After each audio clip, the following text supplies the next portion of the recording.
princípio, eu gostaria de agradecer o convite para estar aqui conversando com vocês e parabenizar o LANLEP, o Instituto Ciência, o NUNCOG pela iniciativa desse evento que traz novos ares, né, para dentro do CCS. Eu sou egresso da UTRV, né, formei aqui no UFRB. Tem um evento falando de neuropsicologia, falando de neurociência aqui, é algo de muito valor, né, e eu estou emocionado de verdade por estar aqui hoje. Eu vou falar para vocês sobre os aspectos neuropsicológicos e o que a gente vai ver aqui. A gente vai abordar isso de uma forma introdutória, né, de forma geral. Vou falar um pouco para vocês sobre o que é ansiedade, fazer uma diferenciação da ansiedade normal para uma ansiedade que se configura um transtorno, né, quando é que ela se torna um transtorno. Vou falar sobre alguns transtornos de ansiedade também de uma forma geral, aproximar um pouco mais dessa leitura sobre o transtorno de ansiedade generalizada e apresentar aspectos da neuropsicologia, transtorno de ansiedade generalizada. A princípio, o que é ansiedade, né? A gente vai ter que entender isso porque hoje se fala muito sobre ansiedade, a gente vê as pessoas às vezes até confundindo a ansiedade como se fosse algo ruim, né? Algo prejudicial, e ela não é algo prejudicial. A ansiedade é uma emoção normal, ela é importante, protetiva, está relacionada com a leitura do risco ou do perigo no ambiente e ela é uma emoção também que está relacionada a um aspecto projetivo, antecipatório que o nosso cérebro é capaz de fazer. Por que é importante abordar essa dimensão da ansiedade? A ansiedade, eu costumo dizer e gosto de dizer que a ansiedade ela é uma variação do medo. Como assim uma variação do medo? O medo é uma emoção primária, ativada diante dos riscos, das ameaças, e necessariamente o objeto aliciador do perigo, da ameaça, ele tem que estar presente na perspectiva do medo. Na ansiedade, a gente tem esse aspecto antecipatório e projetivo que faz com que não seja necessário que o objeto aliciador do medo ele esteja presente. Ou seja, a gente consegue imaginar, a gente consegue antecipar o perigo e ter toda uma reação neurofisiológica que está coerente com as reações que são as reações de medo. Então vamos imaginar que estamos todos aqui e por algum motivo entra um leão por aquela porta ali. Então imediatamente a gente ia sentir medo, né? Um animal selvagem, grande, né? Ia colocar todo mundo em risco aqui. Só que na ansiedade, o leão ele não entra pela porta. A gente começa a imaginar que esse leão ele está lá fora esperando a gente sair. Então essa capacidade de imaginação ela começa a produzir essa reação de medo, que é a variação, na verdade, que é a ansiedade. E aí, nesse sentido, a gente tem que fazer essa diferenciação, né? O que é a ansiedade normal e o que é a ansiedade patológica, ou seja, os transtornos de ansiedade. Então, as características essenciais dos transtornos de ansiedade, elas são um medo excessivo e duradouro e uma ansiedade ou evitação de ameaças percebidas, podendo incluir, inclusive, os ataques de pânico, certo? Necessariamente, a gente vai ter uma desregulação desse sistema, um sistema de defesa do nosso organismo, que está relacionado à produção do medo, e essa emoção ela começa a ser produzida em contextos que não deveria acontecer, certo? Então, a gente tem um ambiente tranquilo, que não necessariamente tem uma ameaça presente, e essa capacidade do nosso cérebro projetar algo, imaginar algo, começa a produzir uma reação que não deveria acontecer diante de determinado contexto. Aqui a gente tem alguns transtornos de ansiedade, certo? E esses transtornos eles se caracterizam essencialmente por aqueles aspectos que eu falei, uma preocupação excessiva, um medo constante, duradouro, que acontece fora de contexto, e eles têm algumas caracterizações específicas. Então, ali primeiro eu trago o transtorno de ansiedade de separação, que é muito comum na infância, diante do distanciamento de uma figura de apego, uma figura de vínculo afetivo muito forte, a criança ela tende a manifestar um transtorno de ansiedade de separação. Aqui a gente tem também o transtorno de ansiedade induzido por uso de substância ou medicamento, que basicamente algumas substâncias elas são capazes de desregular o nosso sistema atencional, o nosso sistema de defesa também, e o uso dessas substâncias pode desencadear o desenvolvimento do transtorno de ansiedade. E aí é muito importante, gente, fazer um adendo que é o seguinte: a caracterização do transtorno, ela não acontece por conta de um pico de ansiedade. Então, assim, eu senti ansiedade muito forte em determinado momento da minha vida. Eu tenho um transtorno psíquico? Não necessariamente. Então, a gente tem que fazer uma série de avaliações, né? Observar uma série de coisas que vão caracterizar ou não o transtorno. E isso está relacionado à intensidade com que essa ansiedade acontece, à periodicidade com que essa ansiedade acontece, o sofrimento, a percepção do sofrimento que essa ansiedade mobiliza no sujeito. E esses critérios eles são avaliados para que a gente possa configurar um transtorno psíquico. E outro aspecto da ansiedade enquanto transtorno são as fobias específicas. As fobias específicas são diversas, eu diria, não dá nem para contar quantas são. Existe fobia de tudo que é tipo. Então, fobias comuns, fobia de aranha, fobia de lugares fechados, fobia de lugares abertos, fobia de lugares difíceis de sair. Então, existem diversos tipos de fobia e elas também estão dentro do espectro dos transtornos de ansiedade. O transtorno de ansiedade social, que é um transtorno de ansiedade que está relacionado ao contato, essa inter-relação entre os seres humanos, certo? Seja no âmbito individual, seja no âmbito coletivo. Esse é, inclusive, um dos transtornos das condições de ansiedade. Eu não digo que eu tenho um transtorno de ansiedade, mas eu vivencio uma ansiedade social e constantemente tenho que lutar contra ela. Então, para mim, hoje, falar aqui com vocês aqui é um desafio que eu estou enfrentando. E vocês vão entender que esse mecanismo de enfrentamento, ele é um dos grandes mecanismos que a gente tem, uma das grandes ferramentas que a gente tem, quando bem utilizado, no tratamento dos transtornos de ansiedade, principalmente no transtorno de ansiedade social. Tem os transtornos de ansiedade que acontecem devido às outras condições médicas. Então, às vezes, uma lesão pode desencadear também uma desregulação desse sistema de medo, de defesa.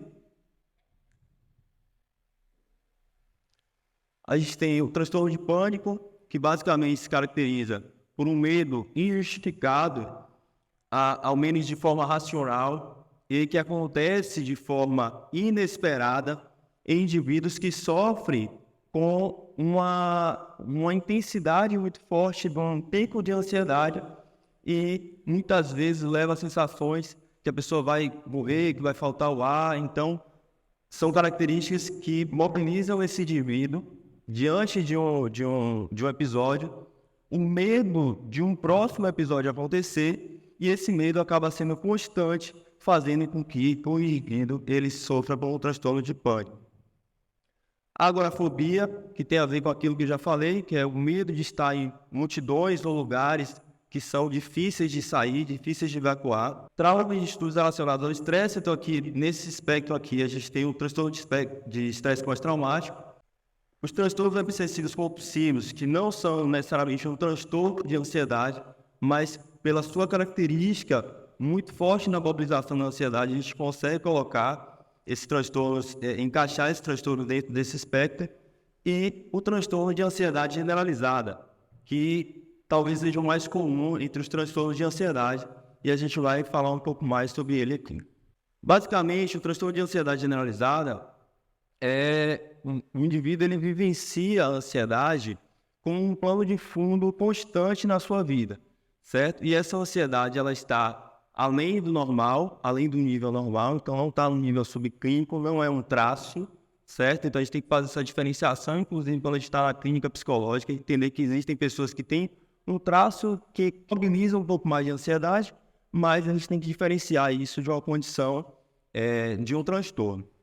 E a gente vai falar agora sobre o cérebro na ansiedade, né? Especificamente sobre o circuito de sobrevivência. Esse modelo de circuito de sobrevivência, ele foi caracterizado por Joseph Ledoux na década de 80, e ele se relaciona novamente com o medo que está envolvido nos transtornos de ansiedade. Então a gente vê aqui essa caracterização, a ilustração do que seria o circuito de sobrevivência, certo? A gente tem aqui os circuitos visuais que estão aí no córtex occipital. Esses circuitos eles são responsáveis pela leitura da ameaça no ambiente, a visualização, receber o estímulo inicial da ameaça, que seria o estímulo ameaçador. Esse circuito ele envia informações tanto para essa circuitaria, que está um pouco mais abaixo aqui, que Ledoux chamou de circuitaria de sobrevivência, que é um sistema defensivo, e envia essa informação também para os circuitos de ordem superiores, certo? Essas informações elas são responsáveis, primariamente, o circuito de sobrevivência ele faz uma ativação do sistema nervoso autônomo através de reações fisiológicas não controladas. Então o coração começa a bater mais forte, começa a dar uma sudorese nas mãos, a voz fica um pouco mais trêmula, enfim. Então são reações que o indivíduo ele não tem necessariamente um controle imediato, mas vocês vão perceber no decorrer da apresentação que essas regiões elas estão também moduladas por outras áreas do cérebro para que esse mecanismo funcione normalmente. O circuito de sobrevivência também ele faz uma ativação de reações comportamentais também automáticas, como, por exemplo, a reação de luta ou fuga ou congelamento. E essas reações elas não são lidas como algo racionalizado. Ele envia essa informação para os circuitos de órgãos superiores para que essa área do córtex que está relacionada aqui, que está mais localizada no córtex pré-frontal, então a gente tem a divisão de áreas aí, eu vou explicar para vocês, ela faça uma interpretação subjetiva daquela emoção que está sendo vivenciada, no caso o medo. Esses circuitos de órgãos superiores também, que está envolvido com o córtex pré-frontal, eles fazem uma ativação de ações previstas, certo? Então faz uma previsão de como eu devo me comportar diante daquele estímulo que é ameaçador, e essas previsões são feitas, elas vão mobilizar também um comportamento. Ainda no circuito de sobrevivência, a gente também tem ações condicionadas que estão relacionadas à evitação, assim como no circuito de órgãos superiores, na mobilização de ações previstas de evitação. Os circuitos de sobrevivência, eles também mobilizam ações de evitação, mas são ações automáticas. Então, que diferença é essa? No nosso comportamento, a gente consegue visualizar que, diante de uma situação que mobiliza muita ansiedade, então, por exemplo, falar em público mobiliza muita ansiedade, automaticamente eu posso começar, sem perceber até, a evitar situações que estão relacionadas a falar em público, certo? No entanto, meu córtex pré-frontal ele faz uma leitura subjetiva, então faz uma reinterpretação daquele estímulo para que eu possa, a partir dessa interpretação, começar a prever e programar comportamentos que possam ser mais saudáveis. Então, no meu caso aqui eu vou enfrentar essa situação e vou me propor a falar, porque eu sei que isso vai modular o meu comportamento para uma próxima situação. Aqui a gente tem um esquema, que é uma generalização também, mas aí a gente traz a atuação do córtex pré-frontal com um pouco mais de detalhe ainda nessa relação com o circuito de sobrevivência. E aqui a gente tem o funcionamento normal de como é que o cérebro está quando a amígdala, que é a região mais insular, a região mais interna do cérebro, é ativada diante de um estímulo ameaçador. No funcionamento normal, o córtex pré-frontal, eu separei 4 regiões aqui que estão bem relacionadas com essa conversação, digamos assim, com essa ativação no esquema que a gente chama de esquema top-down, né? O que isso quer dizer? A circuitaria é ativada dos circuitos de órgãos superiores para os circuitos mais internos. Isso aí é um esquema que a gente chama de top-down. Então ali a gente tem a ativação do córtex pré-frontal dorsomedial e ele está relacionado ao teste de realidade e ao monitoramento do ego. Toda vez que a gente se depara com uma situação que é ameaçadora, o nosso cérebro ele vai ser responsável por fazer um cálculo de quão ameaçadora aquela situação realmente é. No meu pânico, por exemplo, essas regiões elas vão estar hipoativadas. Então, o indivíduo ele acaba sendo incapaz de fazer uma leitura, um cálculo desse teste de realidade. Então, se eu tenho uma fobia imensa de barata, a gente sabe que na realidade a barata ela não apresenta esse perigo todo, mas é um comportamento irracional. A gente tem também a ativação do córtex pré-frontal duplo lateral, certo? Que está relacionada ali também ao controle top-down de atenção e pensamentos e a memória de trabalho. A gente tem também uma ativação do córtex pré-frontal lateral que inibe comportamentos inapropriados. A gente está todo mundo aqui vestido porque o nosso córtex pré-frontal lateral ele está ativado porque a gente entende que é inapropriado estar nu aqui. Nosso córtex pré-frontal ele é a parte racional que faz uma análise sofisticada. E aqui por último, a gente tem o córtex pré-frontal ventromedial fazendo a regulação emocional, ou seja, sinalizando para outra área do cérebro que tem a ver com a regulação emocional, como é que a gente deve se portar emocionalmente. Então faz um equilíbrio de como é que a gente deve entender essas emoções. Já no cérebro, em quadros clínicos, o que a gente vai conseguir verificar acontecendo? A gente tem uma hiperativação da amígdala, então isso é importante, eu até ressaltei aqui, o aspecto da cronicidade dessa hiperativação. Então os quadros clínicos de transtornos de ansiedade, essa amígdala fica hiperativada durante muito tempo em situações, como eu falei para vocês, que não deveria estar hiperativada. Essa hiperativação da amígdala ela exerce uma estimulação também exagerada na região que a gente chama de região do estriado do cérebro. Essa região está muito relacionada à formação de hábitos, vícios e, consequentemente, com flexibilidade. Então, às vezes a gente recebe o paciente lá na clínica que ele tem todo um padrão de comportamento estabelecido e que a gente percebe que diante do transtorno de ansiedade ele sempre repete esse padrão. É um padrão muitas vezes que pode ser desadaptativo, mas esse paciente, esse sujeito, ele tende a manter esse padrão. Então, provavelmente a gente tem uma hiperativação desse estriado na região do cérebro desse paciente que faz com que essa resposta semi-automática ela aconteça diante desse estímulo agressivo, desse estímulo que é o estímulo ameaçador. Essas regiões elas exercem uma influência, principalmente a amígdala, ela exerce uma influência no hipocampo, tem uma ativação do hipocampo na sinalização da memória traumática por via dos glicocorticoides, principalmente do cortisol. Então, essa substância e essa ativação do hipocampo, mediada ou influenciada por uma hiperativação da amígdala, faz um registro no nosso cérebro de que aquela situação precisa ser evitada. É como se a gente estivesse o tempo todo lembrando o que a gente tem que evitar e o hipocampo ele é responsável por essa resposta. Ainda sobre os campos de ativação, a gente tem também nos transtornos de ansiedade nos quadros clínicos a ativação do hipotálamo e o hipotálamo ele está envolvido com o eixo de resposta ao estresse, que é aquele famoso eixo HPA, né? Hipotálamo, pituitário, adrenal. Como vocês vão ver na próxima figura, todas essas regiões, da forma que estão ativadas nos quadros clínicos, os estudos eles indicam que essas regiões exercem aí agora uma ativação que se chama bottom-up, de baixo para cima no cérebro, fazendo com que essas regiões do córtex pré-frontal elas fiquem hipoativadas. Então aqui a gente tem um esquema, uma ilustração do que está acontecendo, porque eu falei no Stories, é brincadeira, o produtor de conteúdo total, no slide anterior. E aí a gente vê aqui que as regiões, num quadro normal, um quadro não patológico, estavam ativadas, ali estão apagadinhas, e tem toda uma bagunça acontecendo aqui, por conta da hiperativação da amígdala e do envio, através de linhas de sinalização de circuitarias, toda uma bagunça acontecendo nessas áreas do cérebro que eu detalhei para vocês.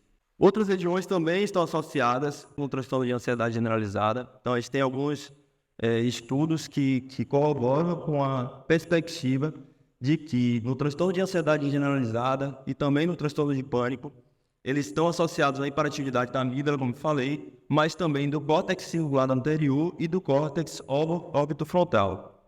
Aqui a gente tem uma ilustração do córtex cingulado anterior e eu sinalizei, eu destaquei ali para vocês as regiões que estão relacionadas ao funcionamento dessa área. Quais são as repercussões neuropsicológicas? Eu vou trazer para vocês aqui no transtorno de ansiedade generalizada. O primeiro que a gente consegue visualizar na literatura é um déficit na atenção seletiva, que é aquela capacidade de manter a atenção apesar de estímulos distratores, então possíveis estímulos distratores. No transtorno no TAG, esse tipo de atenção ela está reduzida. Na tomada de decisão, a gente vai observar uma maior dificuldade na tomada de decisão de pacientes com TAG. Então, são pacientes que tendem a ser mais indecisos. Tem uma repercussão também na memória de trabalho. Então, a memória de trabalho ela é a capacidade de reter informação em curto período e manipular essa informação. Então, quando você está lendo ali alguma coisa, está estudando, e logo depois alguém vai perguntar para você, o que você falou aí, o que isso significa? Então, você está fazendo uso da sua memória de trabalho.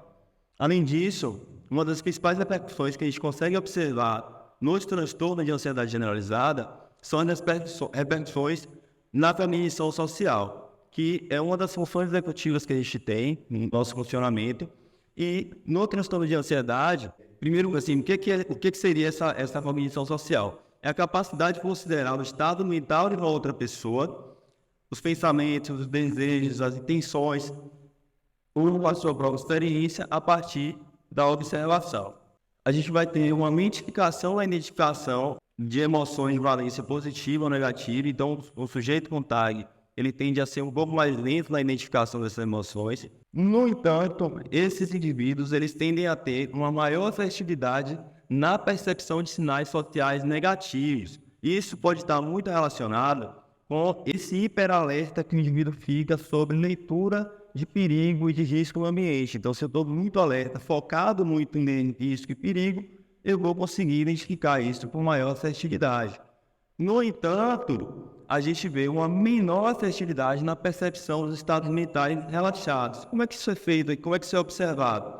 Os testes eles são feitos com a apresentação de figuras, de imagens que simbolizam para esses indivíduos esses estados mentais, tanto um estado mental negativo, então uma figura que representa raiva, uma pessoa com uma fisionomia de raiva, ou relaxado, e a gente pede para que o indivíduo ele identifique que estado mental é esse. Então, no transtorno de ansiedade, a gente consegue visualizar que o indivíduo ele tem uma menor assertividade na percepção desse estado mental relaxado, assim como uma maior dificuldade de perceber e regular suas próprias emoções de valência negativa. Então, a gente vai ver que os indivíduos com transtorno de ansiedade generalizada, eles não têm só uma dificuldade de regular a ansiedade, eles têm uma dificuldade também de regular emoções que são tristeza, raiva, né? Então, a tendência é que esses indivíduos tenham essa maior dificuldade.